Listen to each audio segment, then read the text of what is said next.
네, 국방부 취재하는 전혜정 기자 나왔습니다. 자, 이 과거에 북한은요, 이 미사일을 발사하면 실패해도 성공이라고 우길 때가 많았는데 오늘은 바로 실패를 인정했습니다. 왜 달라졌을까요?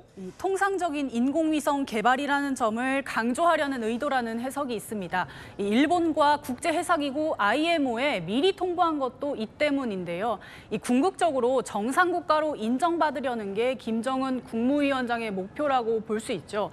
그렇기 때문에 일각에선 7월 27일 전승절 등을 앞두고 치적에 급급했던 나머지 김 위원장이 발사를 서둘렀던 게 아니냐 이런 분석도 있습니다.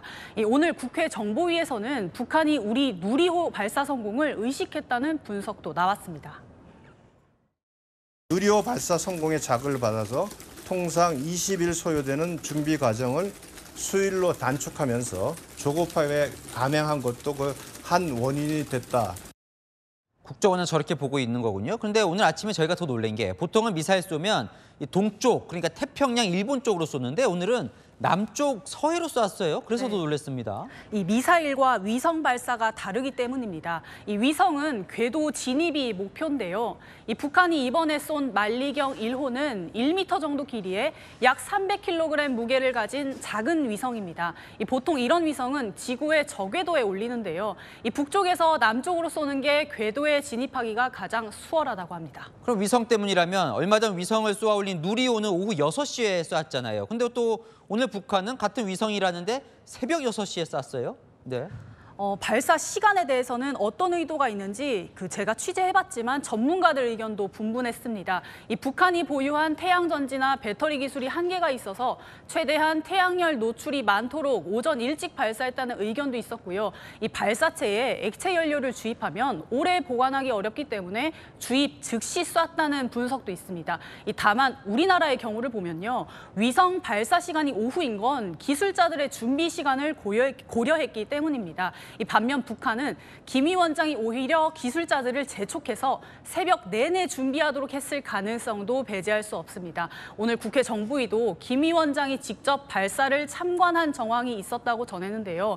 이 스트레스 때문인지 불면증이 더 심해졌다는 관측도 나왔습니다. 만약에 북한의 주장대로 위성이 맞다면 우리에게는 그렇게 위협적이지 않다 이렇게 봐도 되는 겁니까? 그렇지 않습니다. 위협적이라고 할 수 있는데요. 이 정찰 위성은 미사일의 눈입니다. 그러니까 정찰 위성을 통해 북한이 핵무기와 장거리 탄도미사일 ICBM으로 더 정밀하게 공격할 수 있기 때문입니다. 또 위성 발사체 기술은 ICBM 기술과 거의 비슷하기도 해서 오늘 위성 발사는 사실상 ICBM 발사 연습이기도 합니다. 이 발사 과정에 대해 합참도 준비에서 발사까지의 과정이 과거보다 빨라졌다면서 기술적 진전에 대해 일부 평가하기도 했습니다. 때문에 북한은 앞으로도 여러 개의 정찰 위성을 쏘는 게 목표입니다. 자, 앞서 리포트에서 전해드렸지만 북한이 쏜 발사체 잔해를 우리가 이제 확보를 했잖아요. 북한 입장에서는 이 기술 수준이 노출이 되는 거니까 별로 안 좋을 것 같기도 하고요. 맞습니다. 반면에 우리 입장에서는 북한의 미사일이나 위성 개발 수준을 알 수 있는 중요한 자료가 됩니다.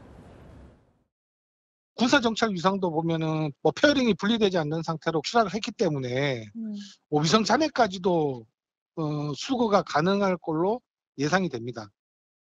자, 오늘은 실패했지만 북한은 또 쏜다고 하죠? 네, 오늘 발사 실패를 인정하면서 가급적 빠른 시일 안에 2차 발사를 하겠다고 밝혔습니다. 하지만 북한이 오늘 신형 발동기 체계와 연료의 특성이 불안정했다면서 기술적인 한계를 시인했는데요.